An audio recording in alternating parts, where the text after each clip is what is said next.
అసలు FIR book అవ్వకుండానే బొంబాయికి టికెట్లు బుక్ చేసుకుని, దానికి సాక్షులు ఏమంటాయండి, వీళ్ళు బొంబాయికి టికెట్లు బుక్ చేసుకుంటే ప్రత్యేక విమానంలో వచ్చారని చెప్పి ఆవిడ కంప్లైంట్లో ఇచ్చింది. ప్రత్యేక విమానంలో వచ్చారా, ముందే బుక్ చేసుకుని వచ్చాడా అనేది అమ్మాయికి అనవసరం. విమానంలో ప్రత్యేకంగా వచ్చారని చెప్పి ఉండొచ్చు, దాన్ని ప్రత్యేక విమానం అని వీళ్ళు అనుకుని ఉండొచ్చు.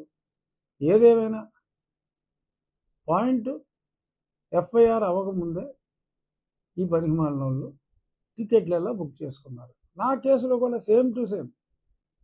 ఎఫ్ఐఆర్ అక్కడ 10ంటికి అయితే ఎఫ్ఐఆర్ అవ్వకముందే బయలుదేరిపోయారు టీంలు నా దగ్గరికి. అప్పుడు సేమ్ అదే సీను అక్కడ కూడా. అక్కడ విమానం అంటే మళ్ళీ కొంచెం ముందు బుక్ చేసుకోవాలి కాబట్టి ముందు బుక్ చేసుకున్నారు. నా దగ్గర పురమాయింపులన్నీ 2 రోజుల ముందే రెడీ చేసుకుని, రంజాన్ రోజు కూడా ఏం పర్వాలేదు, సరే by the way Miladun Nabi Mohammad prophet birthday జయంతి శుభాకాంక్షలు ముస్లిం సోదరులందరికీ. ఆ రోజు పవిత్రమైన రంజాన్ సెలవు దినం కూడా మరప్పుడు నన్ను లేపుపోయేరిళ్ళు ఆ విజయపాలన్నాడు. సో అలా ఇప్పుడు ఈ కేసులో ప్రారంభమైంది. మొన్నటిదాకా చంద్రబాబు నాయుడు గారు ఆలస్యం చేస్తున్నారు, ఇన్నాళ్ళ అన్యాయం చేసిన వాళ్ళని ఉపేక్షించడం అని చెప్పి చాలామంది మాట్లాడారు. అన్నిటికీ ధీటుగా దేనికైనా సమయం రావాలి, పద్ధతి ప్రకారం జరగాలి, కక్షపూరితంగా జరగకూడదు.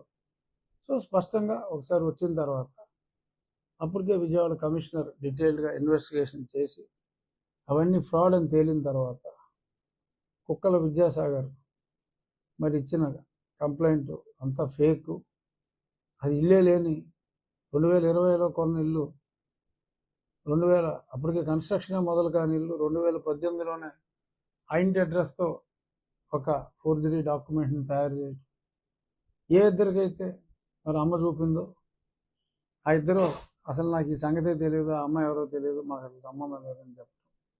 ఇదంతా ఇన్వెస్టిగేషన్ చేసే, వీళ్ళ పాత్రను చూసే, ఆ ఎవిడెన్స్లు కలెక్ట్ చేసి కింద లెవెల్ ఆఫీసర్స్ దగ్గర సిస్టమేటిక్గా చేశారు.